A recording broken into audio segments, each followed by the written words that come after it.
등원 시 엄마와 헤어진 유나가 이내 자지러지게 울음을 터뜨립니다. 교사가 우는 유나를 안아서 달래고 있습니다. 우는 유나는 엄마가 사라진 현관문을 계속해서 쳐다보고 울고 있습니다.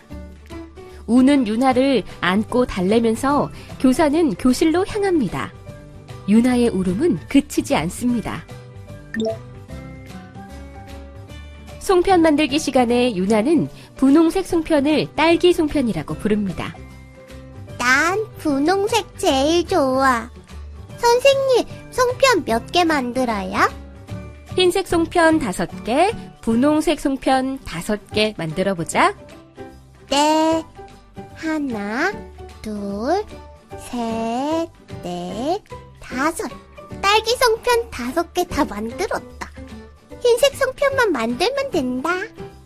하나, 둘, 셋, 넷. 너는 딸기 송편 4개 만들었으니까 1개 더 만들어야 해.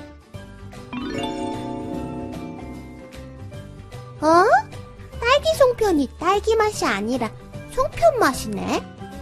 상호작용은 무엇일까요? 상호작용하면 무엇이 떠오르나요? 이와 같은 상황에서 여러분은 어떻게 상호작용을 하시겠어요? 상호작용이란 둘 이상의 대상이 서로가 서로에게 영향을 주고받는 것을 의미합니다. 그렇기 때문에 한쪽 방향으로 영향이 나타나는 인과관계와는 달리 양쪽 방향으로 모두 영향이 나타나야 합니다.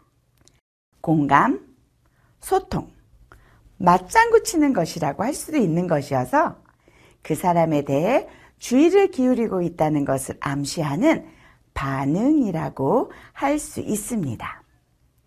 이때 반응은 언어적일 수도 있고 비언어적일 수도 있어요. 표정이나 몸짓, 제스처로 반응할 수도 있습니다. 그리고 반응의 내용은 영유아의 행동에 대한 반응, 반응에 대한 재반응, 표정에 대한 반응으로 피드백하여 표현해 주는 것이 상호작용의 내용이 됩니다. 상호작용의 목적은 주체성을 찾는 것입니다. 상호작용은 타인과의 관계 속에서 가능한 것이기 때문에 자신에 대한 주변의 피드백을 통해서 자신을 재인식하는 것이죠. 그러므로 상호작용을 한다는 것은 반응하는 것입니다. 서로에게 유의미한 반응을 하는 것입니다.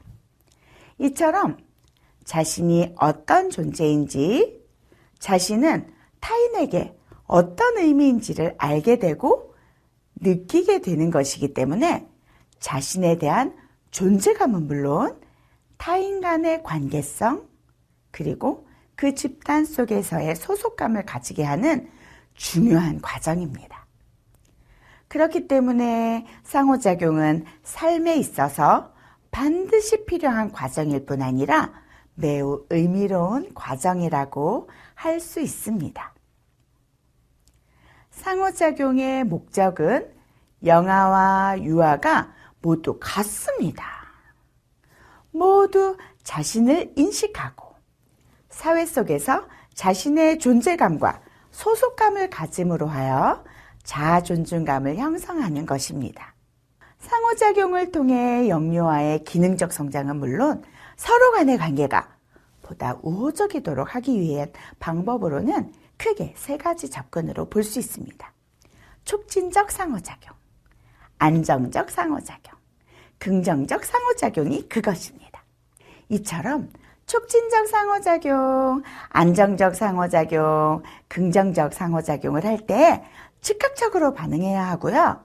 적극적으로 참여하는 태도를 보이는 것은 물론 지속적으로 계속 반응할 때 영유아는 자신의 행동에 대한 원칙과 기준을 자연스럽게 터득해 가게 될 겁니다. 정리해 볼까요?